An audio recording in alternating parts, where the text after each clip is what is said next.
Madame, Monsieur, bonsoir. C'est toujours avec le même plaisir et vous le savez que je vous informe sur Gabon 24. D'abord les titres de votre journal. Ils sont 155 au total à être graciés par Ali Bongo Ondimba, président de la République du Gabon, libre depuis ce vendredi à l'issue de la grâce présidentielle, des condamnés répartis entre libération d'office et réduction partielle de peine. Nous aurons le récit de Kenny Ongouri dans ce journal. Muhammadu Buhari est rentré au Nigeria après plusieurs mois passés à Londres pour repos médical. En rentrant, coup de théâtre, le président Buhari passe la main en laissant les rênes du pouvoir à son vice-président pour continuer, lui, à se reposer.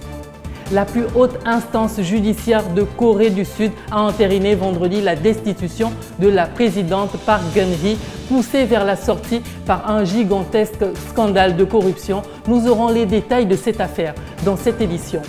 Voilà pour les titres. Débutons par cette rencontre des experts gabonais et sud-africains qui étaient en séance de travail vendredi au ministère des Affaires étrangères en vue de ratifier les accords de coopération en matière de tourisme, de culture et des arts entre les deux pays. Ludmila Ntuntum, Alex Nkogé nous font le point.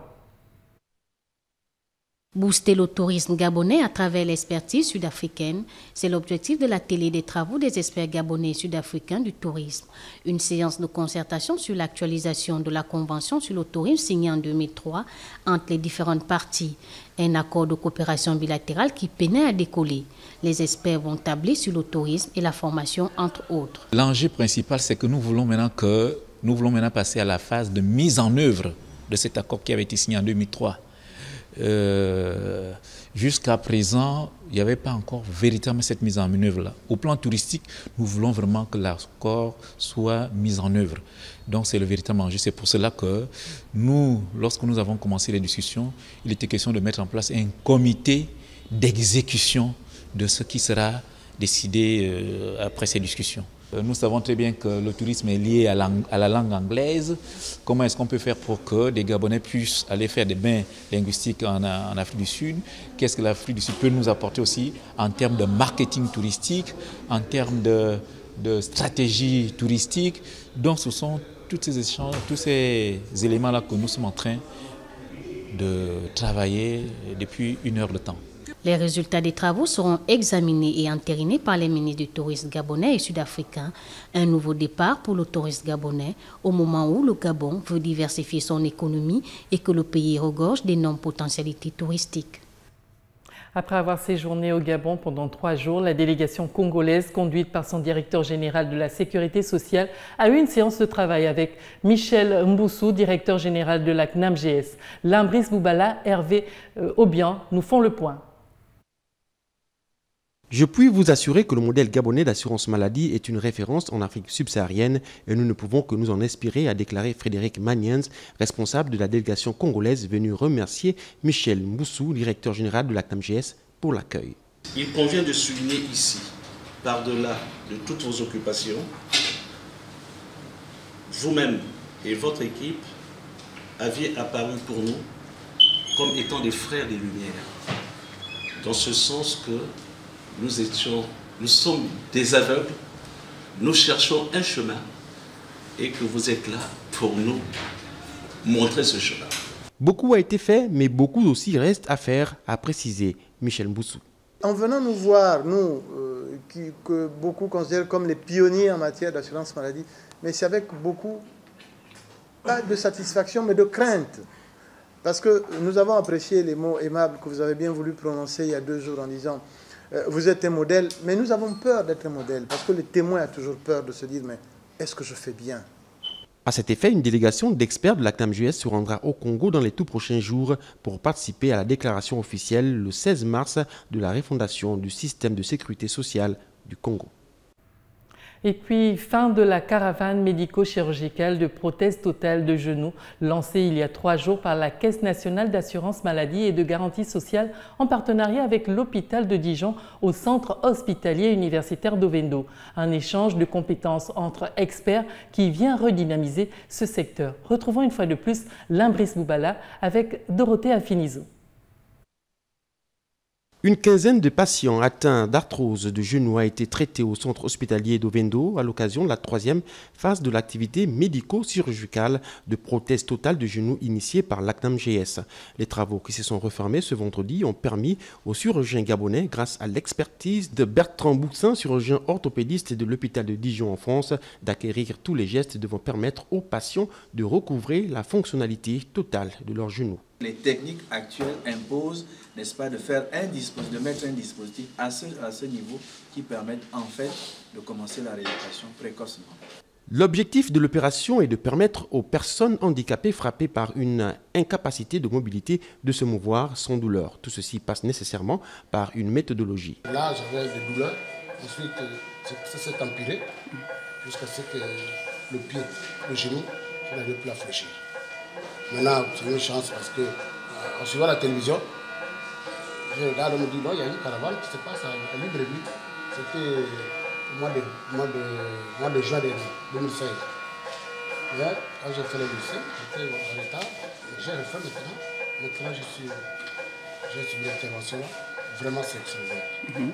Une initiative saluée par le directeur général du centre hospitalier universitaire d'Ovendo, d'autant qu'elle favorise le transfert des technologies, renforce le savoir-faire local à travers la maîtrise de l'acte. C'est félicité Élise Ayant. L'activité permet, a-t-elle poursuivi, d'alléger du point de vue social la charge aussi bien du patient, des parents ainsi que de la structure hospitalière. 155 détenus libres ce vendredi à l'issue de la grâce présidentielle, je vous le disais en titre, des condamnés répartis entre libération d'office et réduction partielle de peine. Kenny Ongouri, Hervé Obian. On vous a jugé apte pour réintégrer la société, c'est qu'aujourd'hui vous avez acquis effectivement les rudiments pour pouvoir réintégrer normalement cette société et pouvoir désormais respecter les lois et règlements en vigueur dans notre pays. Ils sont libres, enfin libres de tout mouvement après avoir purgé des peines allant jusqu'à perpétuité. À l'initiative du président de la République qui a décidé en date de ce jour de gracier 144 détenus, entre autres 87 Gabonais et 53 expatriés. Vous couvrez en ce moment votre liberté. Cette liberté que vous avez perdue consécutivement aux actes hautement répréhensibles que vous avez commis et qui vous ont valu la réprobation de la société. Toutefois, il faut noter qu'une catégorie a été exclue de cette grâce conformément à certaines dispositions. 375 détenus ont été exclus formellement aux dispositions du décret irrelatif. Ce sont les condamnés pour homicide volontaire, détournement de deniers publics, association de malfaiteurs, vol qualifié, viol sur mineur de moins de 15 ans, contrefaçon, altération de billets de banque, trafic de points d'ivoire, évasion, incendie volontaire, vol à main armée, trafic d'enfants.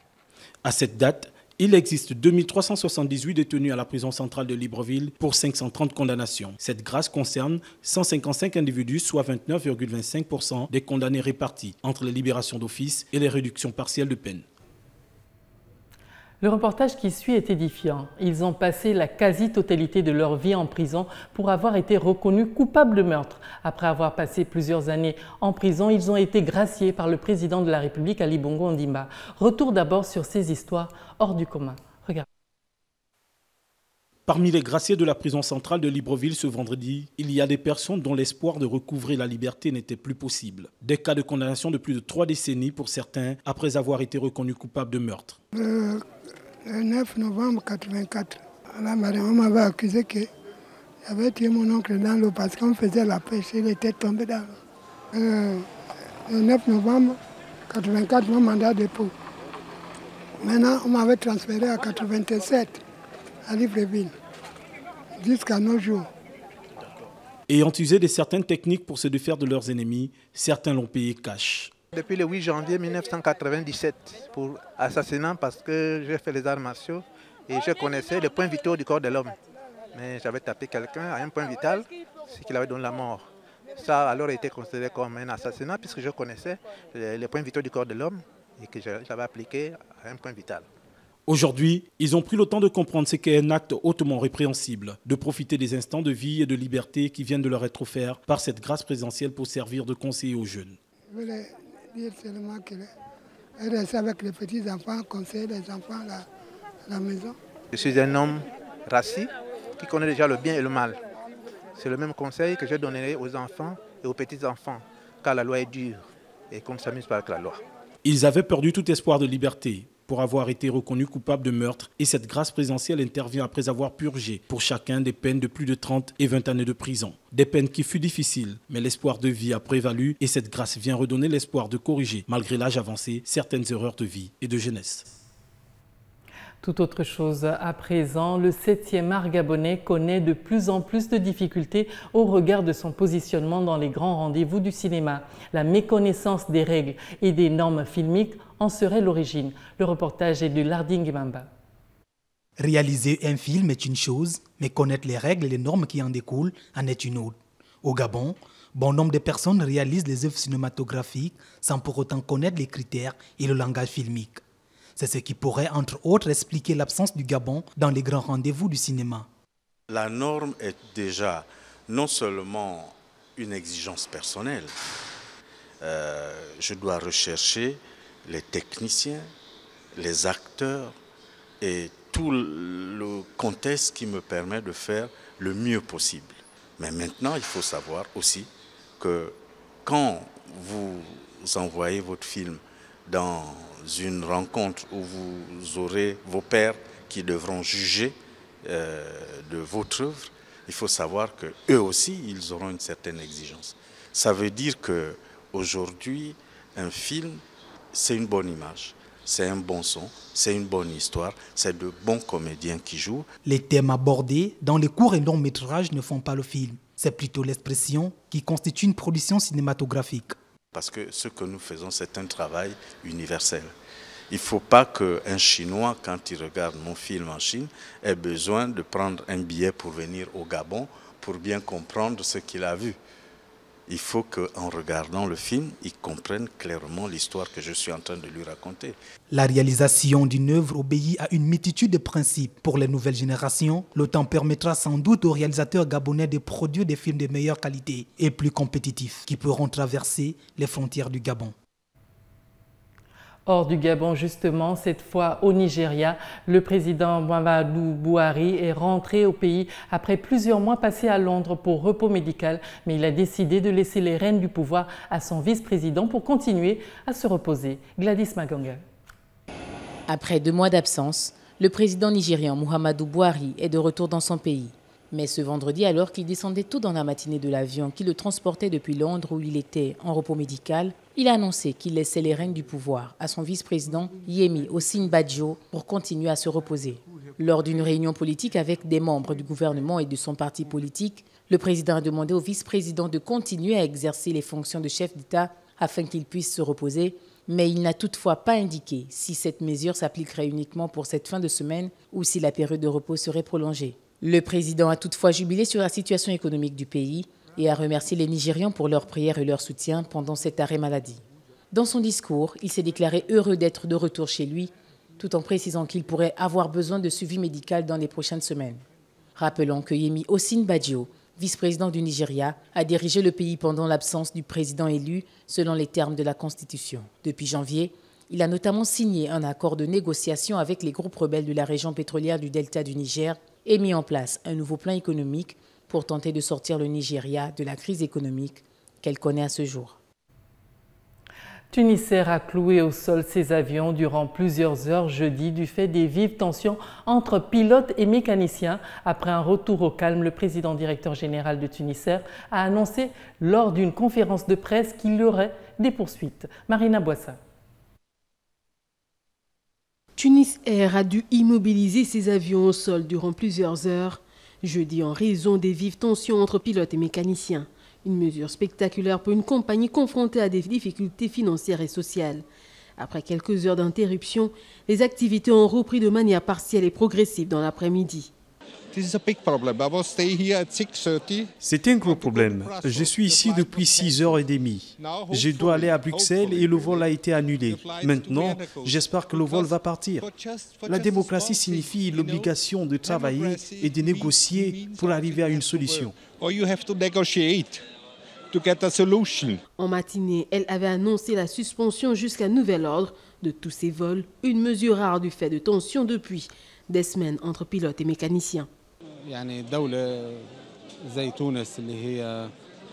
Pour un pays comme la Tunisie, qui est superbe et qui a du bon tourisme, il faut que les parties résolvent leurs conflits sans que cela affecte les autres intérêts comme la sécurité, le tourisme et les autres choses.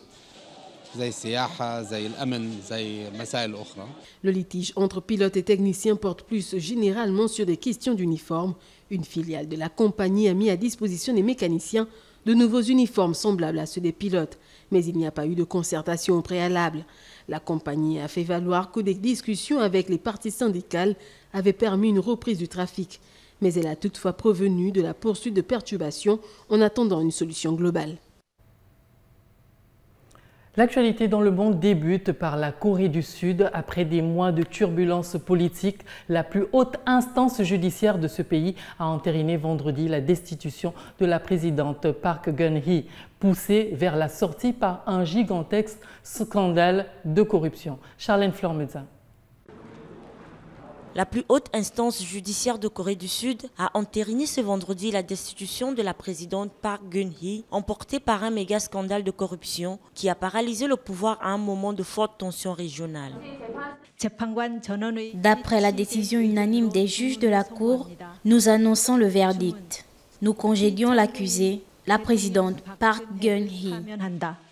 Madame Park, 65 ans, fille du dictateur militaire Park Chung-hee, était devenue en 2012 la première femme à présider son pays. Elle devient le premier chef de l'État de Corée du Sud à être limogée de la sorte. Elle quitte immédiatement la Maison Bleue, la présidente sud-coréenne, et perd son immunité, ce qui l'expose à d'éventuelles poursuites judiciaires.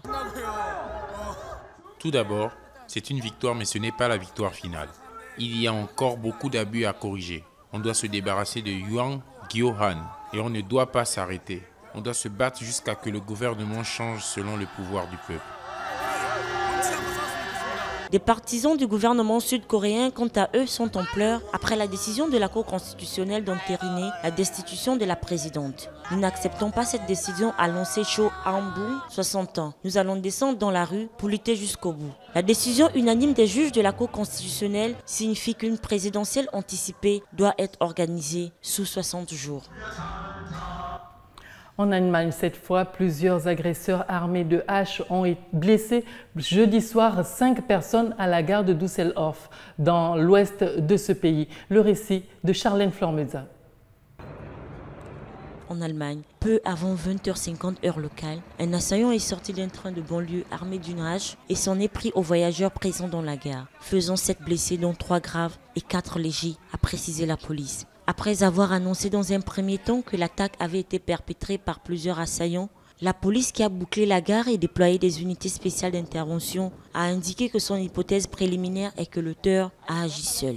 Un homme de 36 ans, originaire d'ex-Yougoslavie et souffrant apparemment de troubles mentaux, a blessé 7 personnes dans une attaque à la hache à la gare de Düsseldorf, dans l'ouest de l'Allemagne. Le trafic a été entièrement interrompu. Des hélicoptères et un important dispositif policier ont été déployés aux environs du lieu de l'attaque. Les autorités allemandes sont sur le qui-vive en raison de la menace djihadiste pesant sur l'Allemagne. La mouvance djihadiste a connu ces 2 dernières années un essor croissant dans le pays. Des titres avant de nous quitter. 155 au total à être graciés par Ali Bongo Ondimba. Ils sont libres depuis ce vendredi à l'issue de la grâce présidentielle des condamnés. Nous l'avons vu avec ce lourd passé et qui disent vouloir se mettre malgré tout sur le droit chemin. Ces détenus ont été répartis entre libération d'office et réduction partielle de peine. Muhammadu Buhari est rentré au Nigeria après plusieurs mois passés à Londres pour repos médical. En rentrant, le président Buhari passe la main en laissant les rênes du pouvoir à son vice-président pour continuer, lui, à se reposer.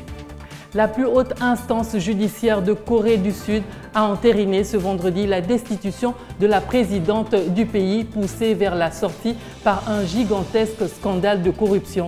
Nous avons eu les détails de cette affaire dans cette grande édition. Voilà, Madame, Monsieur, nous vous avons livré là l'essentiel de l'actualité du jour. Merci à vous qui nous regardez de partout dans le monde. Restez sur Gabon 24 pour voir le Gabon autrement.